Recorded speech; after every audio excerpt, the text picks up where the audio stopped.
There are few players in modern football as divisive as Bruno Fernandes. To some fans, he's the heartbeat of Manchester United, the captain who drags the team forward when everything else is falling apart. To others, he's a complainer, a player who waves his arms, argues with referees, and takes too many risks. But here's the strange part. Despite all the criticism, the numbers, the availability, and the influence all point in the same direction. Bruno Fernandes might already be a Manchester United legend, and this season, he might be having one of the most creative campaigns the Premier League has seen in years. So the real question is this: why do so many people still underrate him? Before Bruno Fernandes joined Manchester United, he almost ended up somewhere very different. Back in 2019, Fernandes was lighting up Portugal with Sporting CP, goals from midfield, constant chance creation, leadership at a young age. Naturally, bigger clubs started watching. Bruno Fernandes, faz golo aos 42 minutos.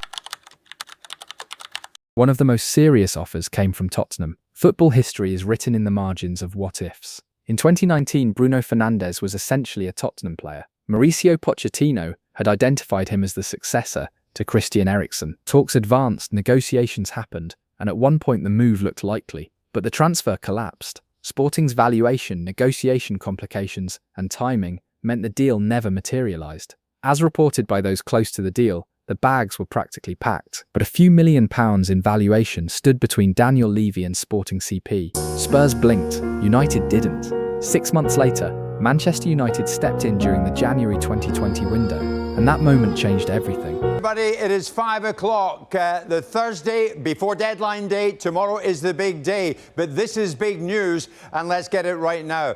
Bruno Fernandes, Jim, is a Manchester United player. That deal has been completed.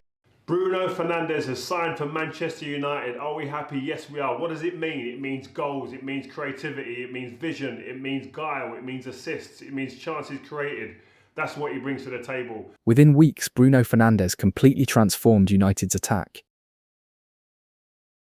Before Fernandes arrived, Manchester United looked directionless. Creativity was limited, goals were inconsistent, the team struggled to break down defences. Manchester United was languishing in 5th position. Then Bruno arrived. Suddenly United had a player who demanded the ball in difficult areas, someone who constantly looked forward, someone who would try the risky pass, the ambitious through ball, the quick transition. Some of those passes failed, but when they worked, they changed games. Fernandes quickly became the focal point of the entire attack. Penalties, assists, long shots, through balls, everything seemed to flow through him. In his first half-season alone, United went on an incredible unbeaten run in the league. The team's entire energy shifted. By the time the last whistle of that season was blown, Manchester United was sitting in the 3rd position. One of the biggest criticisms Bruno receives is about his leadership. Leaders now in football, and again we talk about the leadership model that you came from. Let's pick out one of your perhaps favourite hobby horses, Manchester United, and say Bruno Fernandes as a leader. No, he is obviously not a leader. He is not a leader. People see the gestures, the frustration, the arguments with referees, and they conclude he's not the right captain. But leadership in football is complicated. Some captains lead quietly, others lead emotionally. Fernandes belongs firmly in the second category. He demands more from teammates, he pushes the tempo, and most importantly, he never hides. When United are losing, he still wants the ball. When the game is chaotic, he's the one trying something. And in a team that has struggled for identity over the last decade, that kind of personality matters. Leadership isn't always calm. Sometimes it's relentless. One of the most underrated aspects of Bruno Fernandes is something incredibly simple. He is always available. In an era where elite players regularly miss weeks with injuries, Bruno just keeps playing. Season after season, match after match. League games, cup games, European games, he rarely misses any of them. Bruno Fernandes, well, he's been pretty much ever present since signing from Sporting in 2020. He's played more games than any other Premier League player in that time. And that reliability is incredibly valuable. Managers can build systems around players who are consistently on the pitch. Teammates know the creative hub will always be there. In modern football, availability is almost as important as ability, and Fernandes delivers both. Now let's look at the numbers, because this season, they are remarkable. Bruno Fernandes currently leads the Premier League in assists. 16 assists, with 8 games still remaining. That puts him within touching distance of the Premier League single-season assist record. But even beyond the assists, his chance creation is extraordinary. Key passes, big chances created, progressive passes, across almost every creative metric. Fernandes sits among the league's best. And what makes it even more impressive is the context. This isn't a dominant Manchester United side. This is a team that has often struggled with consistency. Yet Bruno keeps producing, week after week. So why do so many fans still criticise him? Part of the answer lies in his style. Bruno plays high-risk football. He attempts passes other players wouldn't even consider,